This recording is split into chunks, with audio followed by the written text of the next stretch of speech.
I think when we're talking about the cult of Marvel, we're not really talking about the intellectual side of Marvel and how we can like analyze the films.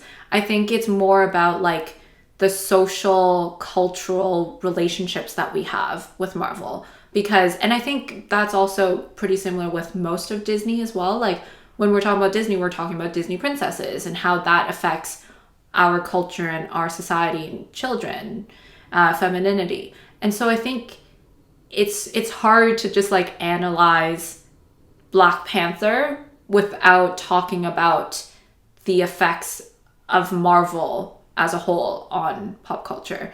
Like when we're going to watch a Marvel film, it's not just about like Black Panther, it's not just about enjoying the film, it's also about the business behind it.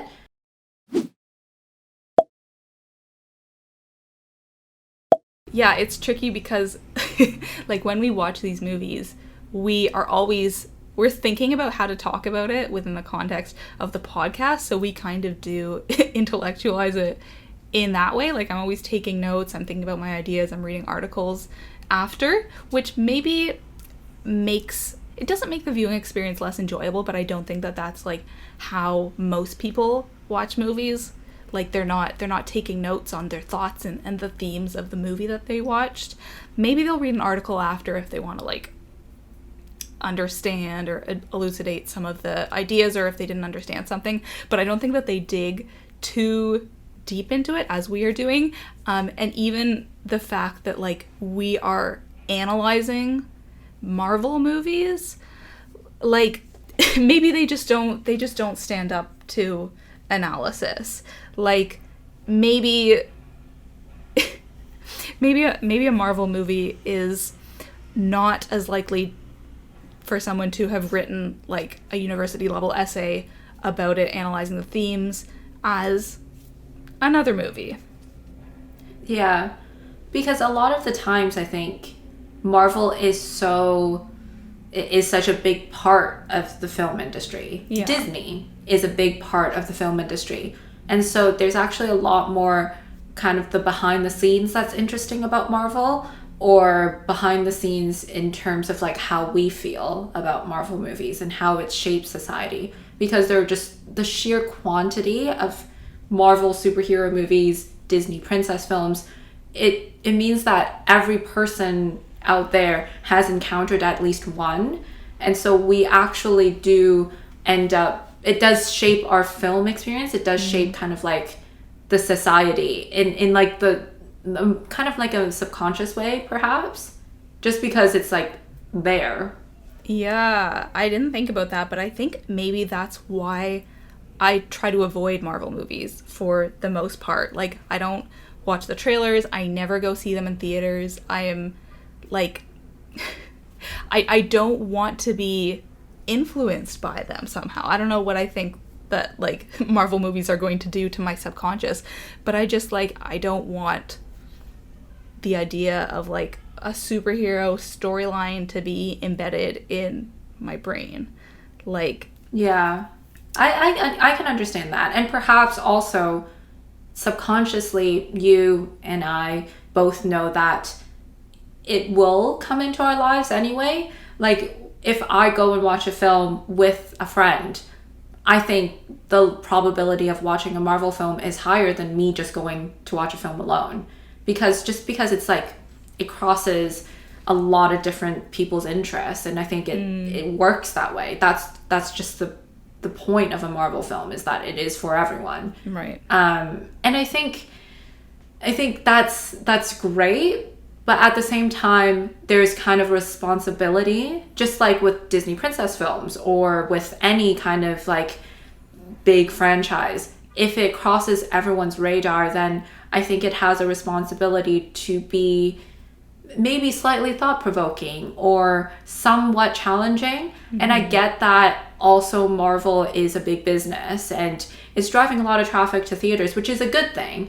But then if we're watching very flat or simple storylines, then I'm kind of worried about that, because it's just so effervescent. Like everyone's going to witness it at some point in their lives. Right. It's this is maybe kind of a weird comparison, but like when you think about reality TV and how mindless it is, and how we sort of know as a society that like it's, you know, you're not proud to be watching it, but it's just kind of mindless. Like you put it on if you don't feel like thinking.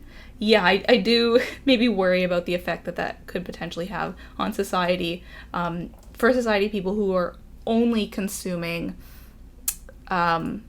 content that doesn't make them think. We kind of delved into this a little bit when we were talking about Tenet, and how I was like, I want to encourage directors to make complicated storylines and make audiences think and make things complex, even if it means that you have to like watch 5 YouTube videos after seeing the movie in order to actually comprehend it. I think that is much more valid and worthy of creating a story around than mindless content. And maybe at the same time, yeah, I was just gonna say maybe that's a bit like snobbish, but I think we have to be snobbish about our media consumption because of how much it shapes us as individuals and as a society. I think that's why I kind of commend Christopher Nolan, though, because he's able to make movies that draw the crowds in. And it is intellectual in the sense that it makes us think. It makes us try to understand and parse out all the things in a Nolan film. But at the same time, it's entertaining. Like Tenet, you don't need to understand every single little bit in order to understand and enjoy it. Like, you can still follow the story because it's just entertaining. And I think that's why I kind of commend Black Panther 2, even though the storyline is, I think it's still a Marvel story. Like, it's not the most complicated story. It's still following the superhero theme, etc., and formula. I still think that it's commendable because it's bringing in themes, representation, and just different perspectives into a film, into a Marvel universe that usually has a certain look and has a certain style. And I think that's commendable. Yeah, like, yeah, exactly. I think a lot of people seek out like media or films that is like culturally different from what they usually watch, whether it be something as simple as like foreign language or non-English language, or not being an American film. And the kind of people that seek those movies out don't necessarily overlap a lot with Marvel film goers. So not making them watch, but like having content like Black Panther maybe will open their worldview a little bit, and make them think a little bit more than a Captain America. Yeah, and I think that's important, but I think it also is important to make things accessible. Like if like Black Panther is going to have an audience, then maybe we can add a few things in that can be challenging, but at least like the film itself is still accessible. And I think that's commendable.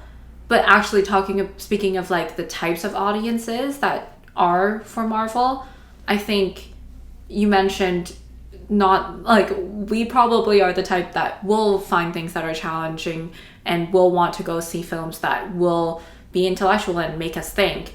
But the types of people I don't think who watch Marvel, I don't think are as simple as that, though. Like, I think there are people who are intellectual, like people who are really into Marvel, and those who like actually dissect the comic book and really dig into the themes of that. So we're not saying necessarily that the entire audience group of Marvel going film goers is non-intellectual. I think there are still people who are interested in looking at themes within superhero movies.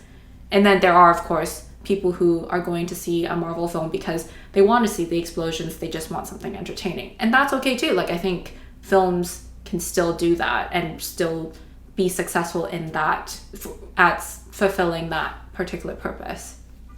Yeah, it is a difficult balance to walk between entertainment and intellectual, especially when you're just aiming for universality. And film is a business. As much as it is an art form, it is also business, and you kind of need to make money in order to make the next film. You need to also make something amazing in order to make the next film. So, but which one do you do and do you try to aim for? And a lot of the times it might be to make more money rather than to make an amazing film, because you need the money to make the film. Yeah, because I do feel like Black Panther actually touched on some kind of challenging ideas about anti-Black race, like systemic racism and incarceration, especially in the US, that definitely would not have been touched on in other Marvel movies. So you sort of need to... Yeah, it probably was tricky for Marvel to walk the line between like, oh, how do we not alienate too many people? But then also, how do we stay true to these characters and these comic books?